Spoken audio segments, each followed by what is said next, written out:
I do have a new addition to the Zen Den, Dad's Zen Den, which, if you can see this or not, am I holding that straight? If you want to do me the honors. Why did the photograph go to prison? It was framed.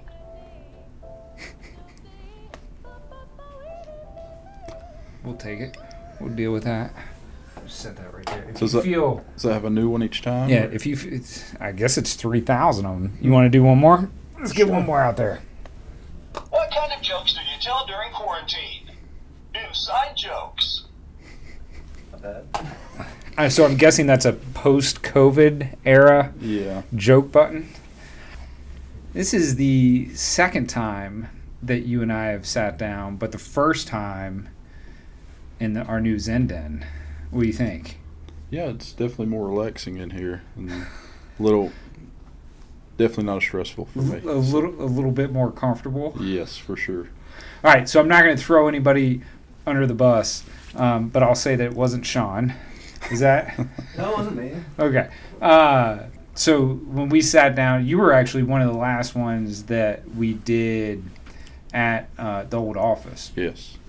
And unfortunately, one of the camera specifically on you, was not recording during the episode, and we didn't find out that it was corrupt until after the fact. So you all could have gone through one of two options. One is just stare at my face for the whole time, which I'm sure that nobody wanted to do. Or two is I asked you if you'd be willing to come and do it again, which thank you for your willingness to do that. Here we are again. So, without further ado, I've got with me today Mr. Dylan Clemmons. Where are you out of? Who are you? What do you do? Out of Hickory, North Carolina. I'm the regional manager over Hickory and Charlotte locations. Okay. And how long have you been in that position? Since January of 2023. Okay. Well, originally you were just Hickory. Yes. Right? originally So that just was Hickory. January 23. Yes. And then when did you take over? I believe that was April of 2024. Yeah. So- Okay. So about a year in Hickory and then About a year and 4 months. Yeah. Over both. Yes. over both. Okay. Awesome. And then how long have you been with Call Dad? Since March of 2021. Okay. Yes. Right. Yeah. So you're going on, well, I guess next year will be 5 years for you, Yes, so about right? 4.5 years now. Yeah. Awesome. In 4.5 years, all the way to RM. That's what I'm talking about. Yeah. How in the world did you get into HVAC? So after high school, I kind of knew I didn't want to be stuck in a factory working. Knew I wanted to get into the trades and be outside working. Yeah. Did you work in a factory at all? No, not really. I just knew I didn't want to be stuck indoors at Yeah. all. So, Had you always been like an outdoorsy type person? yeah, I've never really enjoyed just sitting inside at all. Yeah. Yeah. And then in, I guess, July of 2017, I actually got offered a position to go work for a local HVAC company, and that's kind of how I got into the trades at that point. Yeah. How did that come about?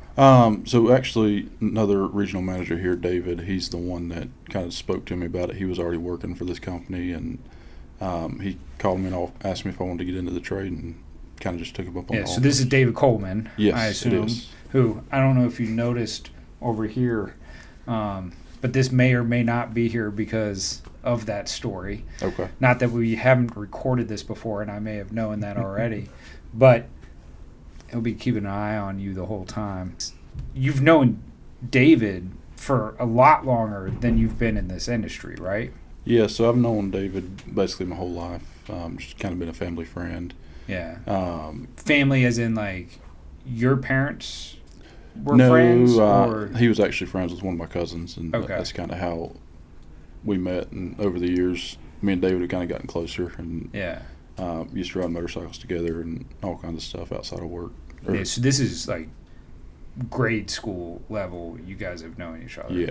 Yeah. So grew up close together. Went to the same school, or He's a little older than me, but we Yeah. did go to the same schools and everything. So yeah, kind of always a mentor, I guess, to me. in a yeah, way. yeah. And that goes back to, like, you mentioned riding dirt bikes. So that goes back to mentor even during dirt bike days. Yeah, that was back in high school days for me. And obviously he was a little bit older. Were you already into riding when you met him, or did you guys? No, I think he's actually the one that got me into it. Oh, no kidding. Okay. Yeah. So he got you into riding too. We had grew up riding like 4-wheelers and stuff around on the family land and stuff, but Yeah. actual dirt bikes and everything, he had got me into that. You guys riding buddies for years. Then, obviously, David was in HVAC already. He went the warehouse path. Is that because you said you didn't want to end up working at a warehouse? Is that where that comment comes from, is knowing David's experience with warehouse? No, I wouldn't say so. Just my personal preference. I didn't want to be stuck indoors at all. Yeah. And I don't think there was really anybody that guided me that direction. It was just knowing myself. You just knew you didn't want to be stuck in a box all day. Mhm. Yes. So now you sit in an office all day, right? Yeah. Came full circle. It did. It's a little different though. I kind of have a little more freedom with the office thing. I can get up and walk around. And being stuck in a warehouse, picking something would be a little bit different. Moving from A to B in the same warehouse every single day in the same process. Yeah, obviously managing multiple markets and then being in leadership here, you're moving around all the time, right? All right. So where was David? Was this at 72? Yes, it was at 72 degrees in Hickory at the time. All right. And then he came to you and just said, yeah, they were looking you got to check out crawling under houses and going in 140-degree attics. And you were like, sign me up? They were looking for a technician at the time. I didn't have any experience, so obviously they took me in and kind of trained me up. And David trained me in the field. Yeah. During that time, the first job that we went to was changing a crossover in a mobile home, which is a pretty terrible crawl space. And he kind of. So that was your first day. That was my first day. Took me out to do that and showed me what it was really like the very first day. So then we just kind of stuck with it from there. Did you go through an interview process? Yeah, it was fairly simple. Interview was just the manager, or one of the owners of the company at the time. All right, so was this Derek? For those of you that haven't connected the dots, I'm going to back up and just connect the dots for you, because there's a lot that interweaves this story with kind of Call Dad's history, if you will, which is Matt Stewart, COO of Call Dad. His dad owned 72 Degrees, right, which was a business in Hickory, North Carolina. Derek Wolf worked at 72 Degrees. David Coleman worked at 72 Degrees, and you worked at 72 Degrees. Matt's dad eventually sold 72 Degrees. They moved up to Maryland. David, Derek, and you, were you at 72 before or after that? So I was there after Matt's After parents. it had sold. Okay. Yes. So they had sold. Then I got introduced to Matt and Derek, and then ultimately built a relationship with Derek over the years, built a relationship with Matt over the years, eventually recruited both of them here, eventually recruited David, and eventually recruited you. But there's a lot more that goes into that story. But basically, there's some inner comminglings there between Call Dad and what was back then 72 Degrees, which led us to eventually acquiring back in that market and getting back into that market. Yeah. So anyway, there's history there, and there's a lot that goes into this story. But you got there post them selling. Yes. So Matt was gone. Matt's dad was gone. Derek was not there anymore. Derek had already left. Yeah. Okay. So this is David just there at this time. It was me and David were the main decks. Yeah. And, Okay. Within about 6 months, David had left within about 6 months of me being there. Yeah. And I started noticing things were going downhill pretty quick, so I started looking for another opportunity out there. Yeah. And ended up finding a small company in Granite Falls, North Carolina. Yeah. Went to work for them for a little bit. So David had completely left the industry, right? Yeah, I think he went to sell tires at that point for a little bit. And why didn't you? What made you stick in the industry? I was still learning it. Still wanted to get out there and learn what I could, and wasn't happy with where I was at in it. I wanted to keep growing in it. And, luckily, that smaller company I went to kind of did that, because it was a 3-person company, and you were kind of out there by yourself. You didn't have much support or anything. So trial by fire, basically. Yeah, so I had to sit out there and figure a lot of things out, which made me a better technician over the Yeah. years, and so I'm thankful for it. But Did you end up doing install there as well, or was it just you were I've just always done service Yeah. work from Yeah. 72 degrees. So how did they do install at that business? He had 2 installers, and Yeah. it was me and him done the service work. Me Yeah. and the owner Yeah. done the service work over there. All right. What was your perception before you left? So you said day one, David threw you as far into the trenches as he possibly could. Yeah. I'm sure just to give you a hard time. What was your perception kind of the situation at that point? Was it like, oh man, I don't know if I want to do this, or you looked at it as a challenge, something you wanted to accomplish? Definitely as a challenge, something I wanted to get better at, learn the trade, because coming into this trade, there's so much to learn. And, Yeah. I didn't know anything day one, so just learning something new every day, constant changing environment, and Yeah. doing something different every day, not stuck in that warehouse, and which is something I never wanted to do. So. Yeah. Yeah. Do you think it was the fear of being stuck in the warehouse that drove you more, or like curiosity to how the systems worked and what went into it? I think the biggest thing that drove me at that point, I had a kid right out of high school, so Yeah. I think that was one of the biggest things that drove me. I had to figure out life pretty quick to Yeah. make sure I supported. And you knew that there was some stability in the trade. Yeah, definitely. Did you ever consider college or anything like that coming out of school? No, never really had desire for it. Just wasn't a huge school person. Yeah. Had decent things I was good at in school, but never just enjoyed it and wanted to do it for 4 more years or anything. Yeah. So, Would you excel at in school? typically math Yeah. was my stronger subject. Was it always came natural to you, or you actually liked it and wanted to learn it? I enjoyed it for the most Yeah. part, and it kind of came natural too, a little bit of both. Yeah. It's funny because my math comes really not natural to my oldest daughter, but she like hates it.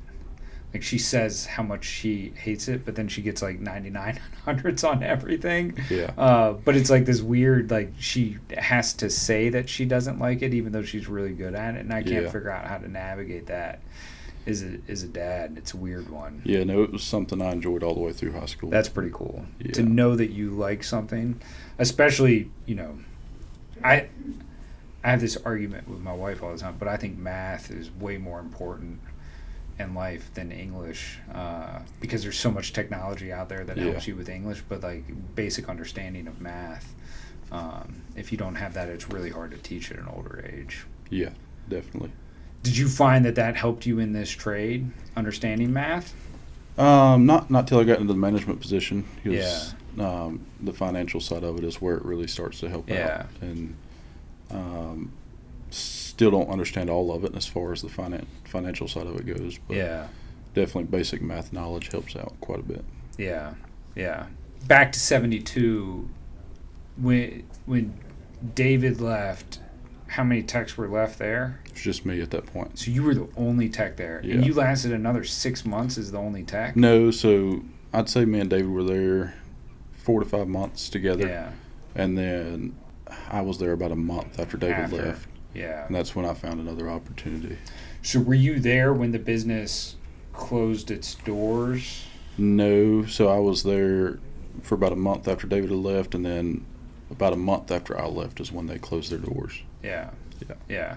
And that's look, again, I know talked a little bit about this, but it's a really unfortunate situation where somebody who got in this industry probably shouldn't have gotten in this industry and just didn't really know or want to learn how to operate a business, Mm-hmm. right? And that was a very unfortunate situation for you, very unfortunate situation probably for the customers, very unfortunate situation for people around. So I'm sure that wasn't fun to navigate, especially as you're trying to learn an industry, because you Yeah. looked around, you didn't have anybody to learn the industry from, right? Mm-hmm. How long were you at the other shop in Granite Falls, you said, right? I was there for about a year and a half. Yeah. Like I said, just kind of learned a lot while I was there, just Yeah. getting out and doing everything I could. Kind of had to teach myself a lot. Still leaned on other people that I knew in the trade for support and Yeah. everything. Mainly phone calls though. But for the most part, just figured it out myself. And So at this point, you've been in the trade, I guess, for 2 years, right? You did like Yeah. 5-6 months at 72, a year and a half at that shop. So Mhm. about 2 years in the trade. And then you said enough's enough. You didn't want to do it anymore, or you were just looking to do something different? What ultimately happened So at that point, I was making $15.50 an hour. there? Yeah. Um, Hold on. I want to get that on record. 2 years in the trade, right? mhm. So you've been working in the trade for 2 years, and you were making what? I think it's $15.50 an hour. Yeah. And there was no increases. Every now and then you get 25 cents here and there. Were you getting commissions or No, bonus of any? just straight hourly Yeah. at that company. And what year was this? That was 2019, I believe. Yeah. Yeah, 2018, 2019, around Yeah. that area. So Time frame. no support, no training, no benefits, no anything. Yeah. And No health insurance, no nothing. And you were getting $15.50 an hour. Yes. How much did your capacitors cost? They were a lot cheaper. They were, I'm gonna say $160, $175. Yeah. So well, that's also pre-COVID. But would you say you would double or triple the cost of your capacitor to get training, education, support, backup? Yeah, definitely helps out. Yeah, that's crazy to me. That in 2019, that was still a situation. Hmm. Yeah. How'd you do that for that long? Just cost of living was a lot better back then. Yeah. For me, myself, I didn't have real bills at that point. It was Yeah. a little easier for me. $15 was a lot back then to me. Yeah. Most I had ever made. Yeah. But there were several opportunities out there where I could make more. And Yeah. that's kind of what led me to my next career path. And, Yeah. Which is? so after that, that's when I didn't see any growth with that company, so I decided to go into law enforcement for Cue the sirens. Cue the sirens.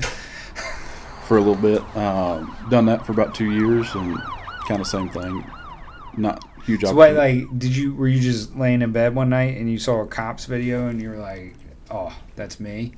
Kind of always wanted to do it. Yeah. Biggest thing was the age. You had to get to a certain age to do it, which Yeah. is 20 years old to work at a police department in North Carolina. So Yeah.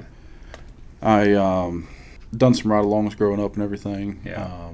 My brother-in-law was in law enforcement as well, so I did some ride-alongs with him, and he kind of showed me what it was like, and I enjoyed it. So Yeah. kind of always wanted to get into it. Was this a thing like the day you turned 20, you applied, or was it something that? Yes. 'Cause you said it had been a while, right? That you had been thinking about it. Was it the entire time you were in So- HVAC and all the way to riding dirt bikes back in the day? Like you'd always said, "I want to be a cop one day." Yeah, so I'd actually been looking into the basic law enforcement class Yeah. at the local community college, and it actually worked out because I enrolled when I was 19 and a half, Yeah. and by the time I graduated, I would be 20 years old, and I could Yeah. apply for local police department at that point. So it worked. The timing of the class starting and everything kind of worked out. Yeah. For when So I did you do the class in addition to why you were a tech? Like you did night school, or you stopped being a tech and went to school? No, because the night school takes about 8 months, if I remember correctly, Yeah. where the full-time class takes about 4 months. Yeah. So I had some money saved up at that point, and I had just taken off work to do that school for Yeah. those 4 months, and Yeah. went through the 4 months, and then got a job with the local police department after that. Yeah. And that was local Hickory PD, correct? It was, yeah. Okay. Yes. All right. How was that experience? It was fun. Learned a lot. Seen a lot of things that I didn't really think happened out there, and got to experience a lot of chaos some days, and Yeah. I guess some kind of stress level. It's a different stress level than you experience in the business side of it, but Yeah. still somewhat of a stress aspect to it as well. Yeah. What did you like the most about being a police officer? There's a bad view on law enforcement, and for me, Yeah. I think it was trying to show the community that not all law enforcement is bad. Yeah. and most law enforcement's not bad, Yeah. as a matter of fact. But I think it was just that community relationship side of it for me. Yeah. So every time you saw kids playing basketball, you would stop your patrol car and get out and Yeah, play so a game of pickup? we actually, not so much basketball, that wasn't my thing, but we threw football with kids down in Right. like the Section 8 housing areas Yeah. and stuff. It was a good experience, but then their parents would come outside and tell them not to throw with us. And Yeah. Stay away from those pigs. yeah, that kind of stuff. So just depended on the community we were in, but we tried to do all we could Yeah. as far as that goes. Was that frustrating to you? Because you're pretty young at that point, right? And you're Yeah. out there trying to build relationships, and you've got a situation where you don't know the person from Adam, and they hold resentment towards you. Yeah, it didn't really frustrate me. I didn't really take anything personally. Yeah. For me, it didn't matter if I got to throw football with them for 5 minutes or what I got to do. I think that 5 minutes could change their view on law enforcement. So Yeah. I definitely think no matter how long we got to spend time with them, it definitely changed their perception on that. Yeah. So. All right. Because that's an awesome, at least, ability to connect and an awesome story that you get out of it. Is there anything that you're like absolutely despised or that was really frustrating to you? No, not really. I enjoyed most of it. Yeah. I probably would have never left it if it wasn't for growing personally. Yeah. And professionally. What do you mean by that? Like, just there wasn't a lot of opportunity, or? Yeah, I mean, you had to wait on people to retire for promotions and stuff. Yeah. And at that particular department, you had to have a 4-year degree to even get a promotion. So you would have had to go back to school. yeah, I would have had to do online courses while I was working full time as well. And Yeah. I didn't have the desire to really do schooling anymore. Yeah. Done my 12 years through high school, and I was kind of done with it. Yeah. So not really the opportunity for growth, I guess, is the biggest thing. Yeah. It's working for a local city department, so it pays not that great. Started at like $30,000 a year when I got into it, and Yeah. went up to $40,000 eventually, just because of inflation and cost of living increases. But still, nothing what you could make in the trades. Well, compared to $15.50 an hour with no benefits, that's a deal. It was great compared to that, but then there's other bigger companies that you can. There's better opportunities, Yes. is what you're saying? Yes, definitely. How many people were in the department? Do you remember? I want to say it was like 120 people. Yeah. Was it relatively early on that you saw the hurdles that led you to leaving? Like, did you see, like, oh crap, I didn't realize I need a bachelor's degree to be able to get a position to grow here? Or, like, was that quick? Like, you went in there thinking that you could rise to, like, lieutenant or sergeant or captain, or I don't know what you call them in your department, but you went in there with the intention of trying to grow and saw that you weren't able to? Yeah, no, I did go in with the intention to grow, and really had no intentions on leaving until I got the call from Sky HVAC to potentially be a technician. And then at that point, I thought about it for about 2 weeks, and that's kind of when I realized, like, either I got to go back to school to grow here, or I need to make this decision and go to a different field of work to continue to grow. Yeah. All right, so who was it that called?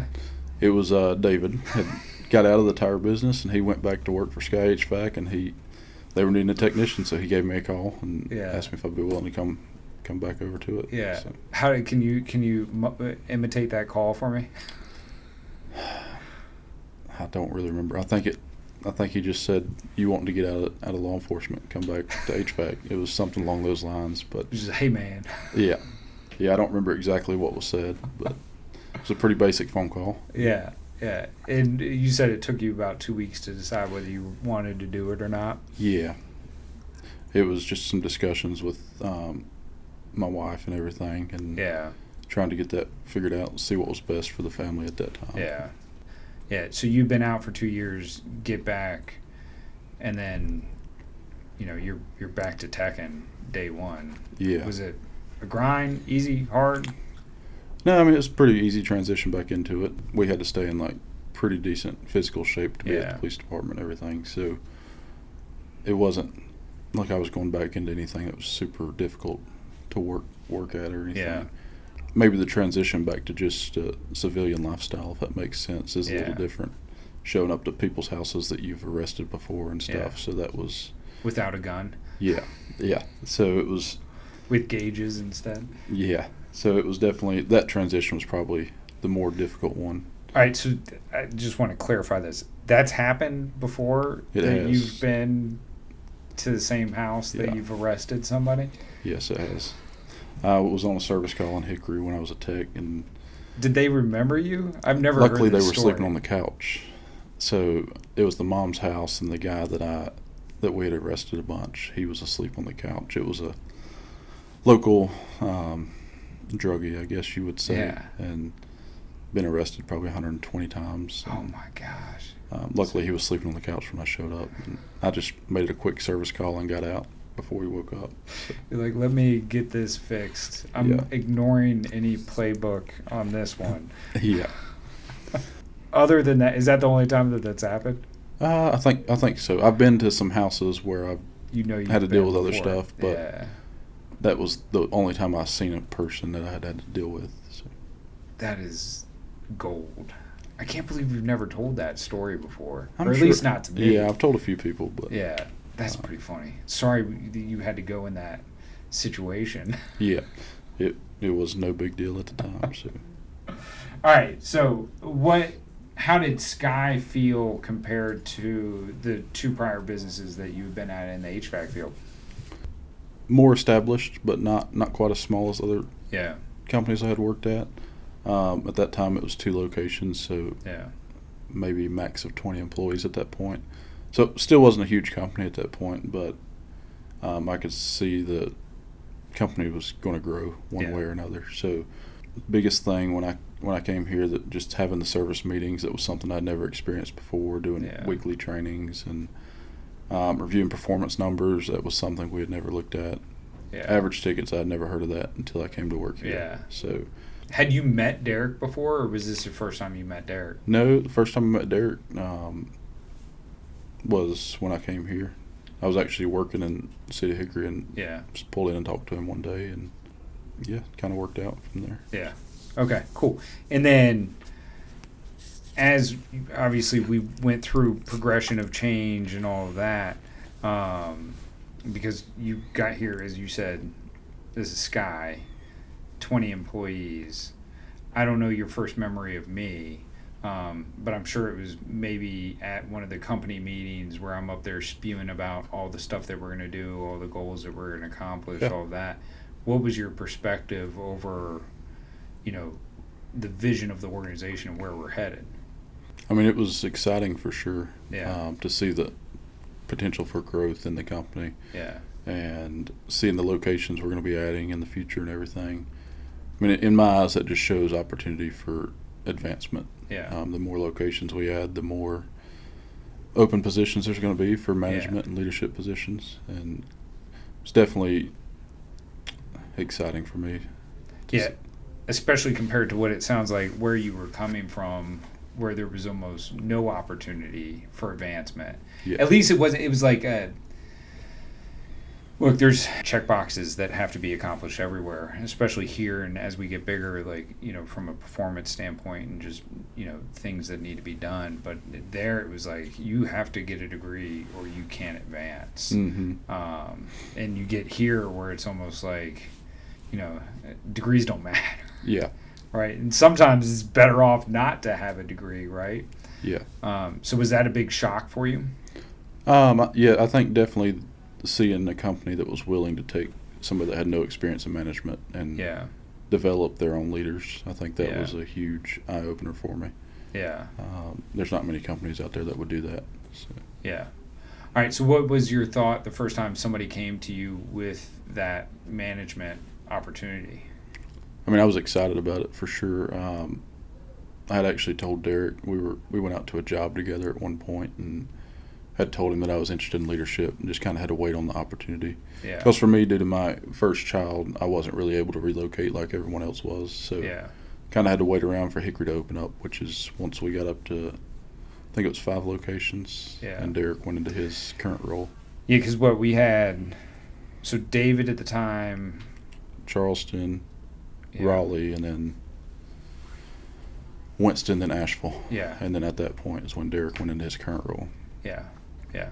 So, Yeah, because David had left to Asheville, Mm-hmm. Dalton had left to Winston, and that was out of the kind of the Hickory bloodline, if you will. Yeah. So ultimately, when David went up, you rose in Hickory, right? Mm-hmm. How's management? Is it everything that you ever dreamt of? Yeah, there's definitely a lot to learn getting into it. Yeah. Biggest thing for me, I think I figured out pretty quick, is relationships is the biggest thing. You got to figure out relationships with everybody on your team to make sure everything flows smoothly. You got to Yeah. have somebody that you can rely on for each individual thing that you come across. Yeah. Would you say that's probably the toughest thing, is realizing that you have to go out there and build relationships? You don't just earn relationships as being a manager? Yeah, I think so, because for me it was kind of difficult, I think, having already worked with these guys. And Yeah. I didn't really know if all of them wanted me to be their manager, so Yeah. I kind of had to work through some of those and navigate that. And ended up working out. I've still got a few of the same people that were originally here. Yeah. And so I think back then it was Matt Lell, me, and Hunter were the 3 technicians. Yeah. So Hunter's still with the company, and then Matt Lell is an install manager in Hickory Yeah. now. So Yeah. What's been the most rewarding part so far of your journey? I mean, again, you've been through an insane progression when you think about it, and as have all of the RMs. Not that other people haven't. I don't want to make it seem like other people don't have the same level of experience, but that RM role has changed so much over the years. Yeah. Especially like that first, when it was LM and we had the ops coordinator and we had all this, various pieces at a location, versus now, as you already pointed out, it's more of a relationship-based kind of role in kind of multi-market management. What's been, at least for you, the most exciting, seeing that progression over time? watching the company grow, Yeah. just revenue based, seeing kind of where we started at when I went into that role, and then kind of where we're at today, and also like the employee growth of the Yeah. individuals that are under me. Yeah. Seeing the managers kind of get formed and developed, as well as technicians get better every day. So, Yeah. that's probably the most rewarding thing, just seeing that growth Yeah. throughout all the employees. All right. What's the biggest challenge? What do we as an organization, for the rest of 2025, what do you see as our biggest challenge? I would say silos in the company, getting Yeah. all those broke down between departments. I still think there's somewhat of a silo between sales and operations, and sometimes between operations and operations. And, That's always the most funny one, because operations is so big, right? yeah, there's so many aspects to it. I think there's just silos throughout the whole company. We've got to continue to identify those. We've made progress on them, and we got to Yeah. continue to identify those and get better at those, Yeah. which all happens through communication throughout Yeah. the company. I couldn't agree more. Fostering communication, right? Yeah. All right, awesome. Well, any closing thoughts? Anything you want to end with? No, I think that's all I got for the day. Yeah. Well, I know you've been on a heck of a ride here.